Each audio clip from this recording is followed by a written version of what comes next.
There's two projects, one we call Mariner West, and one we call Allegheny Access. The best way to describe us as a pipeline company, really what we are is kind of the FedEx of petrochemicals. We get things from point A to point B. I'm going to have everybody come to 111 and sign in if you want to. I'm trying to get transparency from these people, trying to find out where they're planning on putting the pipelines. It's almost impossible to find out. As the one gentleman said, he didn't know until it was a reality. We're trying to find out about safety. First, I want to thank everyone for being here. We're very appreciative of your interest. The project and Mogador to Vanport, as we mentioned, I think that where there's some confusion, is that orange line. So really what that pipeline is it's a refined products line. So by refined products, we mean gasoline, diesel fuel, jet fuel, etc. This is a 12-inch line. So this is the type of line it would be. It's a steel line. This piece was actually made at a U.S. steel plant, and the coating you have is what PHMSA talked about. All the pipeline is coated. We're ready for public comment now. We're asking you to limit your comments to 1 minute or less. My name is Kathy Doak. I'm from Randolph Township, and I have serious concerns about the products to be transported. Ethane for one. Despite reassurances of 24/7 monitoring, Sunoco has informed residents that in the event of a leak, we are not to flip a switch, use a metal door knocker, ring a doorbell, or start our vehicles, because even a small spark could cause a neighborhood explosion. Ethane is invisible and it's odorless, and so without warning, the first sign of a leak could actually be when someone falls unconscious or dies, and others might have to flee the neighborhood by foot, and for some this would be through wetlands and woodlands. Personally, I've lost my trust in Sunoco's integrity because I was asked to sign for one pipeline and to transport petroleum. But instead, the easement that I was presented with deceptively allows for unlimited numbers of anything pipelines. The questions that I have relate to specific incidences that happened within 1.1 miles of my home on a major interstate pipeline. My questions for Sunoco include: how will your company protect the more than 50 stream and wetland crossings by pipeline construction in Portage County from runoff, siltation, and other environmental pollutants?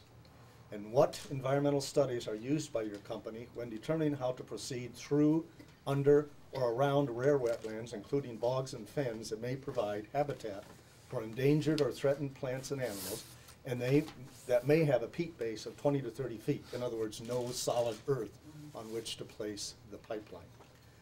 And also, what regulations are required to meet in these wetlands by ODNR, PUCO, or the Ohio EPA and other regulatory agencies? And my first question for Sunoco is, do you have all your easements for this area, or are you still needing some?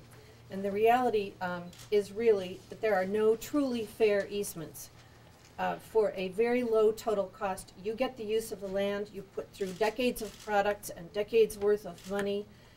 From our side, our residents lose our land, yet we still pay taxes on it. We lose our property values, and we sustain all the risk. And my question to Sunoco is, if you already have eminent domain, or if you're intending to go forward with this project, how about accepting or developing a new business model for the 21st century where you cooperate with Portage County? If you're going to do this anyway, then how about funding some of the needs that we have in Portage County for education, for technology, for the environment, for let's develop a big green campus and have all kinds of forward-looking projects. And I would like you to meet with us. Your 1 minute, is it? And I would like to hear from you about that meeting, and I'm going to hold you to it. While I acknowledge the usefulness of pipelines, there's still confusion about locations and overlap. And since you have a master plan and mapping system for your pipeliners, I'd like you to commit to providing the same map to the public by request, email or USPS, along with an accurate list of all possible products to be transported by March of this year. Will you commit to this? We, as the citizens of Portage County, landowners and taxpayers, are entitled to know where these pipelines are and have a handy reference to refer to. I have questions about the pipeline surface facilities. Given that the ethane and other products being transported in these pipelines are known to pose a great risk to the public, We need to know where the compressor stations or pump stations will be located. Will they be large trunk line facilities or small scale? How many? Exactly what products besides ethane will be legal to transport? What fail-safe system will be in place in the event of a catastrophic failure? How will people be protected? How will noise pollution be controlled? We know that in Medina County, these questions are not being answered. Two things quickly. One, a very personal one. We very frequently drive south into Belmont County to Piedmont Lake, where years ago we built a small cottage. And we have had an opportunity to observe these pipelines going through, not only farmlands, but forested areas. Now, we heard about how careful they are about disruption, but I can tell you from personal experience that this is highly disruptive. I'd like to make Sunoco aware of the land agents that they're sending to the area are not doing a complete and good job for Sunoco themselves. They're misrepresenting a lot of the information that the landowners asked for. One thing in question was when we was asked for their easement rights, they brought us, we waited for 2 weeks, they brought us an easement my grandfather signed on land that wasn't even pertaining to where we lived, and completely told my wife that she was wrong, that this was the easement. And about 33 feet from my front porch are these two pipelines that we're talking about. So I'm very interested in these unlikely events that have been discussed and wondering what happens when an unlikely event does occur. My question is regarding eminent domain. I've had residents report to me that Sunoco has said, well, if you don't do this, we're going to go ahead and take your property. I don't feel that's neighborly, especially when you guys really haven't been forthcoming about what products are going to go through, and the easements are very open-ended. So is it always going to be refined petroleum products, or is it going to be soon converted to these liquid natural gases after you guys get your eminent domain usage? And you know, why aren't you trying to work things out with residents? I just don't understand what right you think you have coming into our communities and telling us what to do with our land.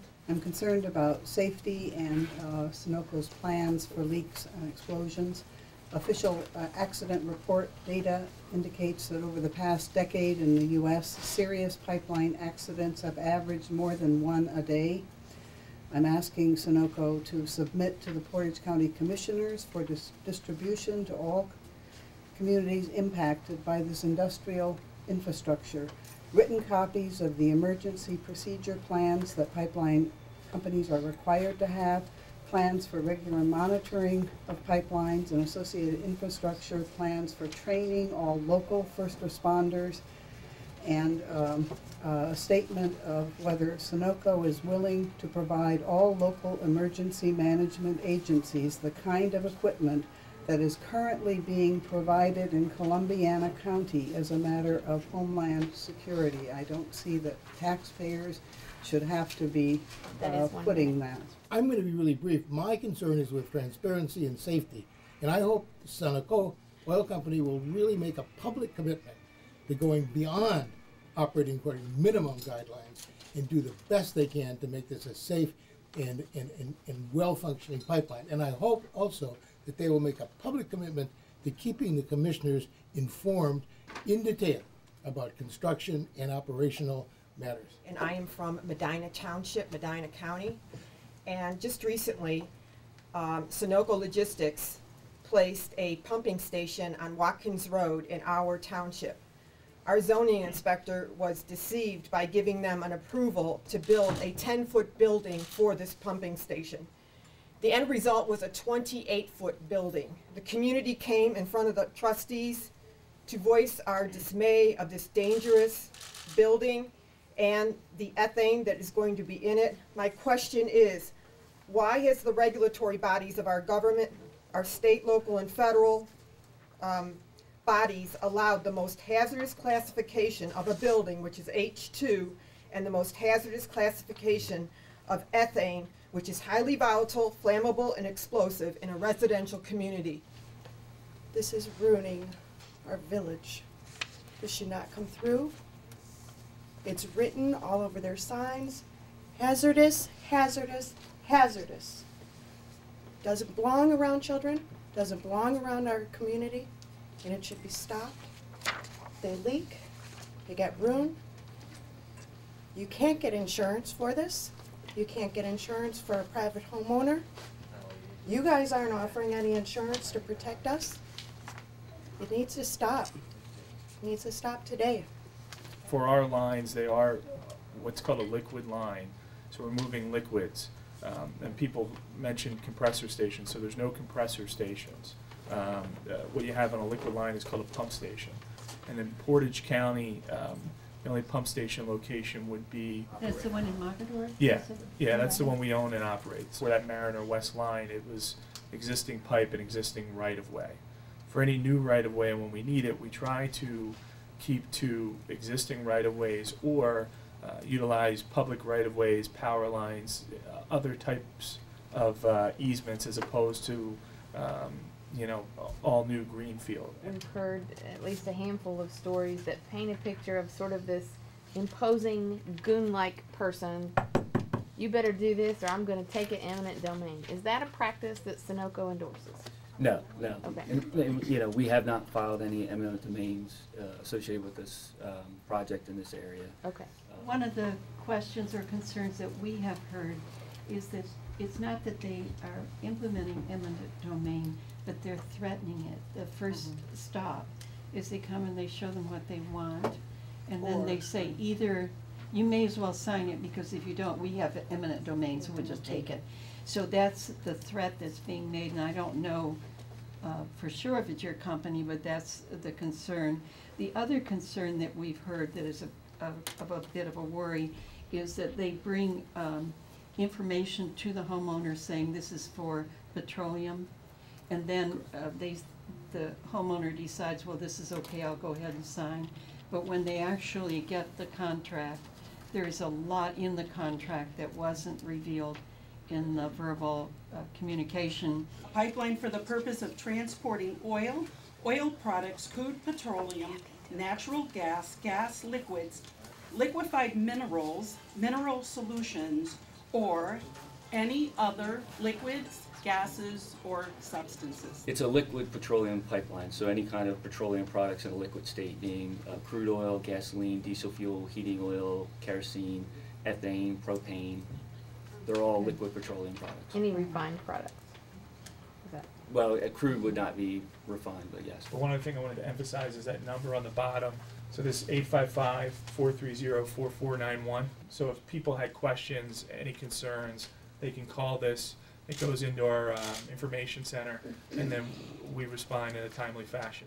I feel that I'm really looking forward to hearing from the Sunoco representative, who has absolutely promised me that he will get in touch with me so that we can talk about how Sunoco can partner with Portage County to help Portage County with some of its many, many needs, rather than just being the kind of corporation that comes in, asks for easements, pays a little bit of money, and then for decades then ships products and makes billions of dollars while the rest of the residents have property value loss and who have to deal with the high contamination risk factor of having these huge pipelines on our country, on our land. And I'm so looking forward to his calling me, and he promised me that he would, and I'm going to hold him to it.